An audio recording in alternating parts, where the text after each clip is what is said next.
Bonjour, chers membres de Plug. Aujourd'hui, on est au Bois Béquette pour vous parler d'une organisation qui s'appelle Carnet plein air. Et je suis chanceuse parce que je suis en compagnie des 3 membres fondateurs. En fait, toute l'organisation est ici avec moi.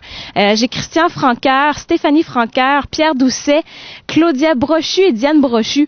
Puis là, j'ai dit des noms de famille qui se répétaient pas mal. Êtes-vous comme dans la même famille? Y a-t-il des liens parentaux? Oui, effectivement, il y a quelques liens de famille. Stéphanie, c'est ma fille. Fait qu'il y a déjà au moins un lien. Pour ce qui est des autres, c'est pas parent. C'est que c'est un hasard des choses qui a fait ça comme ça. Ah, c'est fun! Christian, parle-nous donc de ce que c'est Carnet plein air, puis en fait, pourquoi l'idée a été mise sur pied? Pourquoi vous avez parti cette organisation-là? Ben, Carnet plein air, à la base, on a parti ça pour pouvoir amener les gens dehors. Donc, comme le nom le dit, hein, c'est Carnet plein air. Donc, tout ce qu'on organise, ça se passe dehors, donc en plein air. Donc, on focus sur les activités de plein air. Maintenant, on s'est dit aussi, il y a un paquet de gens qui n'aiment pas faire une activité en particulier, donc faire partie d'un club spécialisé en quelque chose. Donc, avec Carnet plein air, on a dit c'est plutôt l'inverse. On va aller chercher des gens qui veulent faire toutes sortes d'activités. On va les amener avec nous et leur faire découvrir les clubs. Peut-être qu'eux vont découvrir des passions aussi. Donc, on se lie beaucoup avec les clubs de Sherbrooke, que ce soit des clubs de canot, des clubs de marche, et aussi avec les organisations de Sherbrooke. Puis, c'est sûr que si je prends comme exemple avec Plug, ben, on organise des activités pour eux, pour les faire bouger. Mais le but de tout ça, c'est de faire bouger les gens dehors. Ça marche bien? Ben, pour l'instant, je dirais, on tient de 3 à 4 activités par semaine. Vous voyez la gang qu'on est, ça fait qu'on est toujours dehors, fait que ça va plus que ce qu'on voulait. Oui, on a fait l'entrevue dehors, c'est pour dire. Puis parlez-nous donc un peu, vous, qu'est-ce qui vous a amené dans l'organisation, Stéphanie? Ben moi, c'est sûr que c'est mon père, fait que ça fait plusieurs années que j'en entends parler. Donc là, quand il a décidé de se lancer, c'est sûr que j'étais avec lui pour l'aider à partir de tout ça. Super. Puis toi, Pierre? C'est un petit peu de la faute à Christian aussi, mais j'adore le plein air également. Ça fait beaucoup d'années que j'en fais. Il y a 2 raisons principales, jouer dehors, mais aussi la famille. J'ai un petit garçon de 6 ans et je souhaite que toutes les autres familles fassent comme nous autres, étant donné que la télévision, la vidéo, l'Internet prend beaucoup de notre temps. Mais j'essaie de renverser la vapeur et de faire que tout le monde on joue plus dehors qu'en dedans. C'est bon, ça. C'est des belles valeurs qu'on doit donner à nos enfants. Faut les ramener parce que moi, quand j'étais petit gars, je jouais beaucoup dehors. Je connaissais pas ça, les jeux vidéo. Puis là, je trouve que c'est ça. Je trouve ça dur de voir les enfants. Je trouve ça triste de les voir à l'intérieur. Quand il pleut, ça va, mais à part de ça, là, il faut sortir. Puis encore, c'est le fun de jouer dans la boîte avec des bottes. C'est le temps à part de ça. Ça s'en vient, là. Puis toi, Claudia?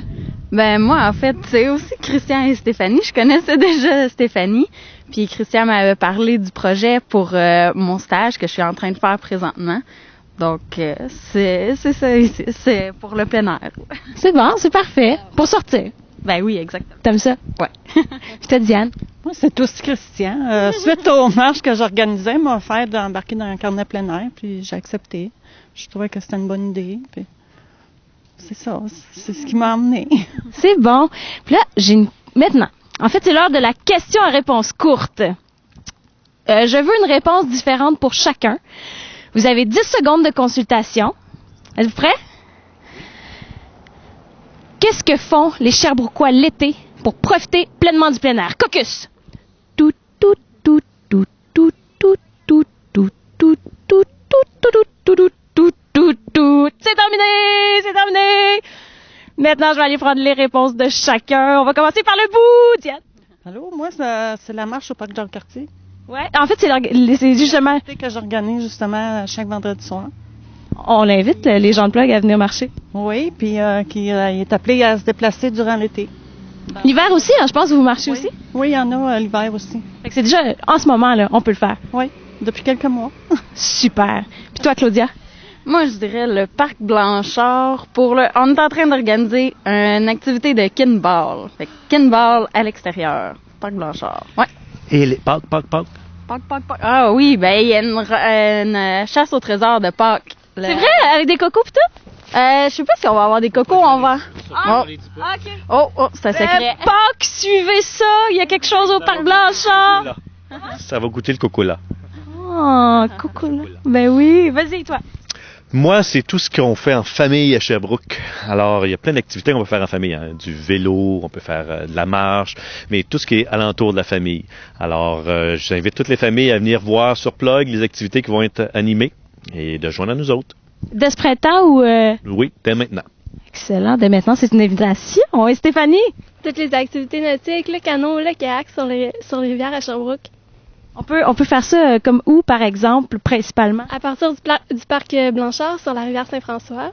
Est-ce que tu sais quand ça va commencer, la saison du canot, du kayak? C'est probablement plus vers la fin du printemps, mais il va y avoir d'autres activités d'organiser, ça c'est certain. Super. Puis finalement, Christian? Bon, mais moi, c'est sûr que j'y ai pensé beaucoup, là, mais ce que je choisirais, c'est Béquette sauvage. Là, on est dans le Béquette, mais il y a un beau bois Sherbrooke qu'on peut encore faire du plein air à l'état sauvage. Donc, on va faire de la randonnée, on fait du géocaching, on peut faire presque du camping. Donc, il y a plein de choses à faire là-bas. Ça fait qu'on a beaucoup d'activités qu'on organise dans ce coin-là. C'est quoi le géocaching? Géocaching, c'est entre autres des caches qui sont cachés. Il y en a à peu près 1000 dans le coin de Sherbrooke de cachés. Là. On a eu des activités, entre autres, pour initier les gens au géocaching. Donc, on se promène avec des GPS, on trouve des caches, puis il y a des petits trésors là-dedans qu'on découvre. Mais il y en a plein à Sherbrooke. Hey, ça, c'est intéressant. On peut en apprendre plus sur le géocaching. Où exactement? Sur Plug? Est-ce que c'est sur Plug ou c'est... Ou y a-t-il comme une organisation, quelque chose pour ça? Bien, à Sherbrooke, il n'y a pas d'organisation, mais nous, même souvent à l'intérieur de nos randonnées en forêt, comme on a eu de la raquette, on mettait du géocaching au travers. Donc, puis il y a des activités proprement pour le géocaching qu'on prépare aussi là, pour bientôt. Il y en a eu cet hiver, il va y en avoir encore ce printemps et cet été. Oh, c'est donc belle fun! Je suis enthousiaste! Bon, ben, ça va finir cela. Merci beaucoup à vous 5 d'avoir participé à cette petite entrevue découverte d'un jour, de la semaine en fait, parce que ça va rester toute la semaine. Puis, je réinvite encore tous les membres de Plug à découvrir les activités de Carnet plein air parce qu'en fait, c'est super simple. Ils sont tous annoncés sur Plug. Ils sont tous, hein? Oui, tous annoncés, sans exception. Toute la gang sur Plug. Tu veux dire quelque chose? Non, c'est juste qu'on dise merci Plug. Merci ensemble. Merci Plug!